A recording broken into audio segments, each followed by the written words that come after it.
Good morning students. Today we will discuss self practice set 4C.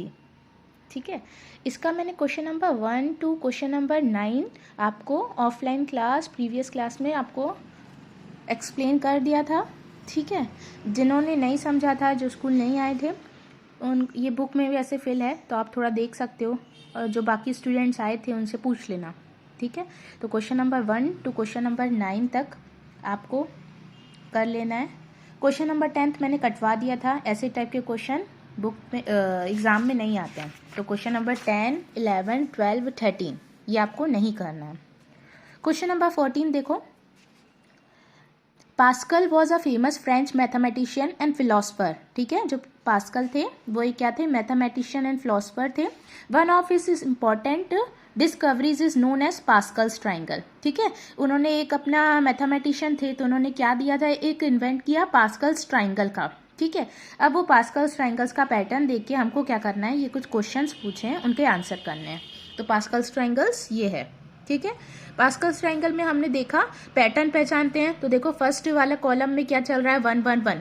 तो हम इसे increase करेंगे तो यहाँ पे भी 1 1 1 ऐसे इंक्रीज होती जाएगी फर्स्ट कॉलम. सेकेंड कॉलम में हमने देखा कैसे इंक्रीज हो रहा है, 1 2 3 4 5 6. तो मतलब नेक्स्ट वाला टर्म क्या होगा, 7. फिर उसका भी नेक्स्ट पूछे तो 8 ऐसे. थर्ड वाली कॉलम में देखो 1, फिर है 3.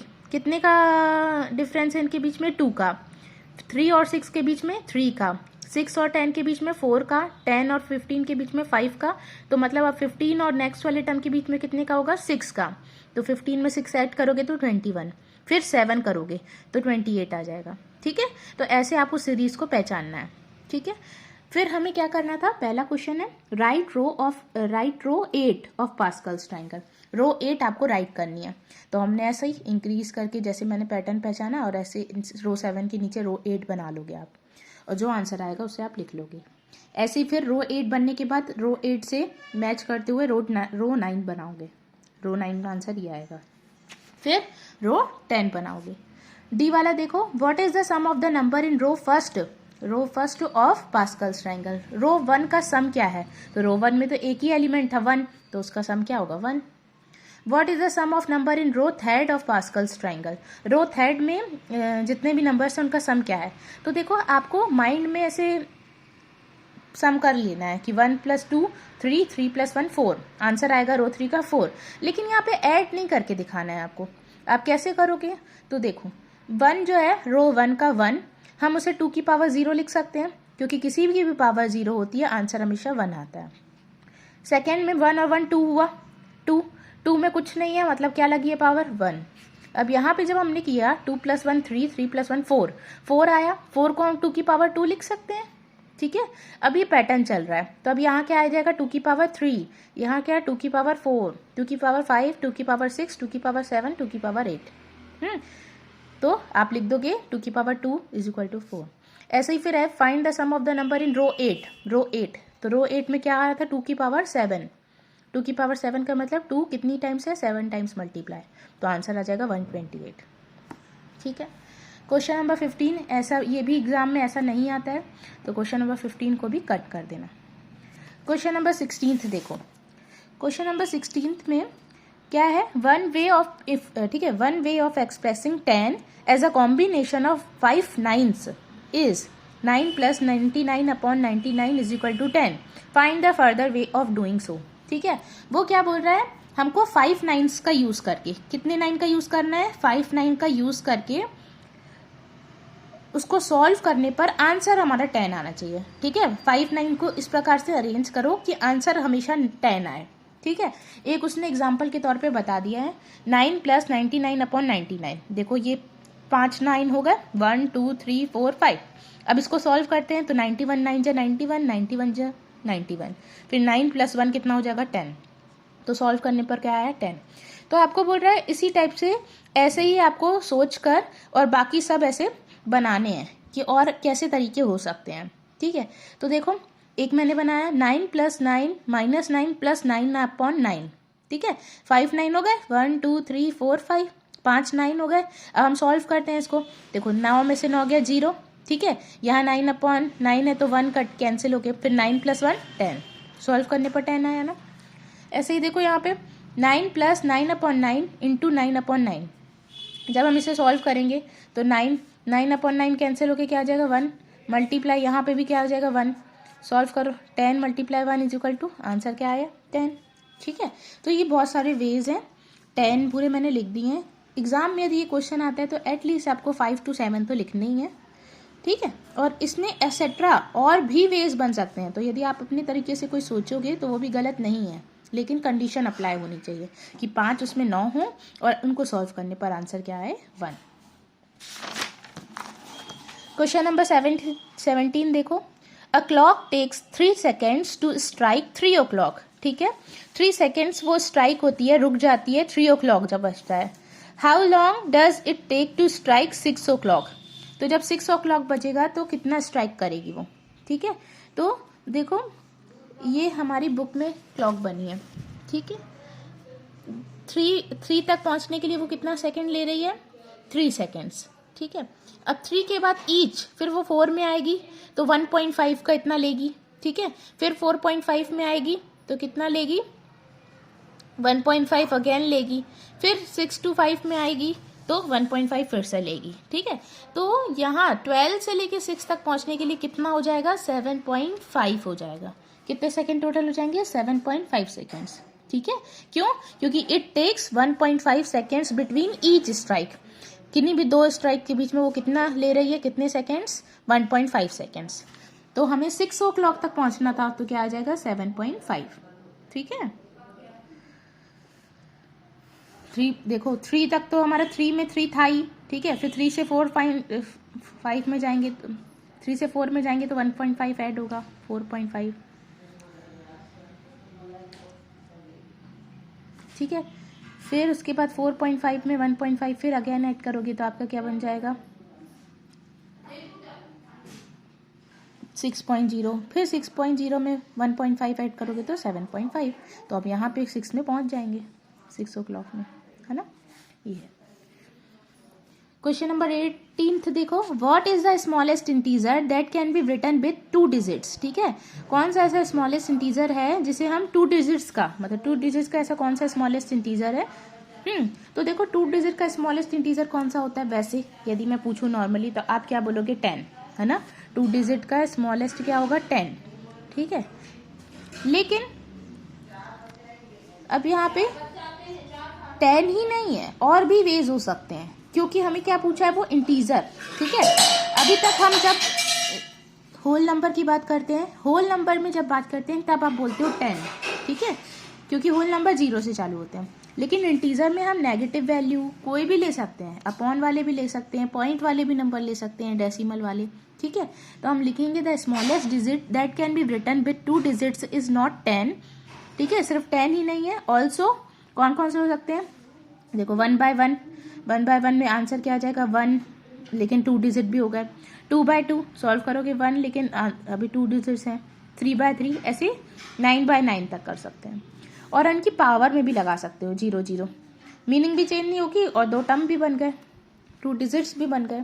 ठीक है, फिर आता है question number 19, right 1 by using all 10 digits। ठीक है, हमें आंसर 1 लाना है ऑल 10 digits, स्टार्टिंग के 10 digits का यूज करके। तो स्टार्टिंग कहाँ से होती है 0 से, 1 2 3 4 5 6 7 8 9 तक हो गए हमारे 10 नंबर। ठीक है, इनका यूज करके एक ऐसा कोई नंबर बनाओ जिसको सॉल्व करने पर आंसर क्या है 1। मैंने बना दिया ये। ठीक है, आप कुछ भी बना सकते हो, जरूरी नहीं है कि यही चीज यही डिजिट्स लो। ठीक है, कुछ भी ले सकते हो, लेकिन उसको सॉल्व करने पर आंसर क्या आना चाहिए 1। ऐसे ही मैंने अदर वेज भी लिख दिए हैं, देखो सारे नंबर्स का यूज किया 1 2 3 4 5 6 7 8 9 और पावर लगा दी 0, सारे नंबर्स भी यूज हो गए। और इसको सॉल्व करो, किसी की भी पावर 0 होती है, क्या आता है आंसर 1, है ना। तो ये पूरा अप्लाई होगा। तो ये आपको टफ लगे तो आप ये अदर वेज वाले लिख लेना। ऐसे देखो यहाँ पे 2 3 4 5 6 7 की पावर मैंने लगा दी 9 -8 -1, माइनस माइनस क्या होता है प्लस, करेंगे प्लस लगाते हैं माइनस, तो इसका आ जाएगा 9, फिर 9 - 9 0, किसी की पावर 0, तो आंसर क्या आ जाता है 1। ठीक है, तो उन सारे नंबर्स का यूज होना चाहिए, फिर आप कैसे भी करो और आंसर 1 आना है। क्वेश्चन नंबर 20 देखो, right 10 with give 9s, do it in at least 2 ways, ठीक है। आपको क्या करना है, 9 आपको 5 टाइम्स यूज़ करना है, ठीक है, और आंसर क्या लाना है 10। तो ये देखो 9 मिक्स्ड में मैंने लिखा है ऐसे 99/99। अब इसको आप सॉल्व करोगे ना तो आंसर 10 आएगा। और एक ये है सब्ट्रैक्शन में, यहाँ पे भी 5 9 हो गए, और जब इसको हम सॉल्व लेंगे एलसीएम लेंगे, एलसीएम 9 आ जाएगा, 99 में 9 जाएगा 90/9 करोगे सॉल्व करोगे 10 आएगा, है ना। तो मीनिंग भी चेंज नहीं होगी। 21 देखो, right 100 by using all 10 digits, ठीक है। आपको 100 लाना है आंसर, ऑल 10 डिजिट्स, उन्हीं डिजिट का यूज़ करके, ठीक है। तो यहाँ पे ये 2 मैंने लिख दिए हैं, कोई भी, ठीक है। मैं आपको एक्सेट्रा लिख दिया है मैंने, ठीक है। इसका मतलब ये कि सिर्फ यही इसका आंसर नहीं हो सकता, आप अपने मन से कुछ सॉल्व करके यदि बना रहे हो वो भी सही होगा, लेकिन उस पर कंडीशन अप्लाई होनी चाहिए, ठीक है। Question number 22, show 4 different ways of writing 100 with 5 identical digits, ठीक है। अब आपको क्या करना है, एक जैसे नंबर लेने हैं, 5 एक जैसे नंबर लेने हैं, ठीक है, और उसको सॉल्व करने पर आंसर क्या आना चाहिए 100। फॉर एग्जांपल मैंने यहाँ पे 1 का यूज़ किया है 5 बार, ठीक है। 111 से 111 माइनस किया तो आंसर क्या आ गया 100, ठीक है।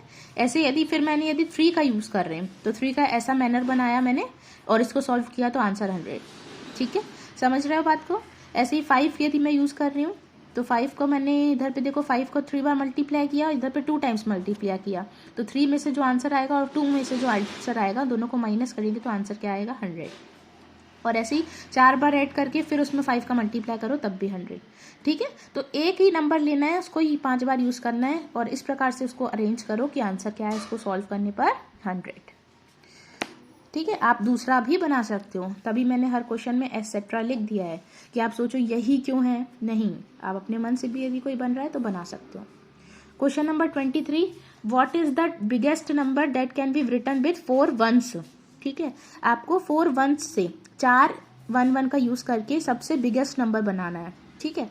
तो देखो यदि मैं 4 नंबर का यूज़ ऐसे करती, 4 1 हो गए, उनका यूज़ ऐसे करती तो इसको 111 × 11 कर देंगे तो क्या आता 121, छोटा ही होता, ठीक है। फिर 11 + 11 करती तब भी क्या आता आंसर 21, 11 डिवाइडेड करती तब 1 आ जाता। तो ये तो छोटे बन रहे, लेकिन 11 की पावर 11 लूँ तब इसको सॉल्व करोगे तो आंसर कुछ इतना बड़ा आएगा सॉल्व करने पर, ठीक है, इतना बड़ा नंबर आएगा। तो सबसे बिगेस्ट नंबर यही होगा 4 1 का यूज़ करके, 11 की पावर 11 ले लेना। क्वेश्चन नंबर 24 देखो, calculate the length of the strips of all the millimetres square in 1 square metre if placed one alongside the other, ठीक है। हमें लेंथ स्ट्रिप, एक स्ट्रिप है उसकी लेंथ डिफाइन करनी है मिलीमीटर स्क्वायर्स में इन 1 स्क्वायर मीटर, ठीक है। तो सबसे पहले हम लिखेंगे, वी नो दैट, हम जानते हैं कि 1 square metre is equal to कितना होता है 1000 स्क्वायर मिलीमीटर, ये छोटी क्लासेस में हमने पढ़ा है। 1 square metre is equal to 1000 square millimetre, ठीक है। अब हम लिखेंगे, इसमें थ्योरी लिखनी पड़ेगी, 1000 millimetre square placed one alongside the other, है ना। ये हमारा क्वेश्चन क्या बोला था कि 1000 मिलीमीटर जो है square placed one alongside the other will stretch out 1 metre, ठीक है। वो कहाँ तक चला जाता है 1 मीटर तक, तो 1000 square will therefore will be 1000 metre along, ठीक है। तो ये थ्योरी लिख लेना थोड़ा। क्वेश्चन नंबर 25 देखो, calculate the height of a pole made up of all the millimetres cubes in 1 cube metre if placed one at another, one at top and another, ठीक है। तो इसमें मतलब आपको 2 लाइन, जैसे इसमें आपको ये याद रखना था कि 1 स्क्वायर मीटर कितना होता है 1000 स्क्वायर मिलीमीटर के। अब यहाँ पे क्यूब की बात हो रही है और मीटर और मिलीमीटर की ही बात हो रही है, तो आप लिखोगे 1 cube metre is equal to 1000 cubic millimetre, 3 time 1000 का मल्टीप्लाई, 1000 × 1000 × 1000, ठीक है। और इस पर भी फिर वही आपको क्वेश्चन के अकॉर्डिंग थ्योरी जमा के लिखना है कि 1000 millimetre cube placed one top another, question में लिखा था ये पूरा, will make a pole 1 kilometre in height, किधर तक जाएंगे, 1 किलोमीटर तक। Since we have 1000 times more cubes, तो उसके लिए हमको क्या हो जाएगा, 1000 मोर क्यूब्स। तो height of the pole is क्या हो जाएगी, 1000 किलोमीटर लॉन्ग। कितनी बढ़ जाएगी, 1000 किलोमीटर लॉन्ग। ईच में कितने हो रहे, 1000, तो 1000 किलोमीटर लॉन्ग हमारा क्या हो जाए, हाइट हो जाएगी पोल की। ठीक है। हालांकि 24, 25 ये ज़्यादा एग्जाम में ऐसे टाइप के क्वेश्चन नहीं आते हैं, लेकिन थे बुक में, इसलिए मैंने कहा एक बार एक्सप्लेन कर दूं। ठीक है। तो यहाँ पे आपका क्वेश्चन नंबर चैप्टर 4 जो है वो फिनिश होता है। Thank you.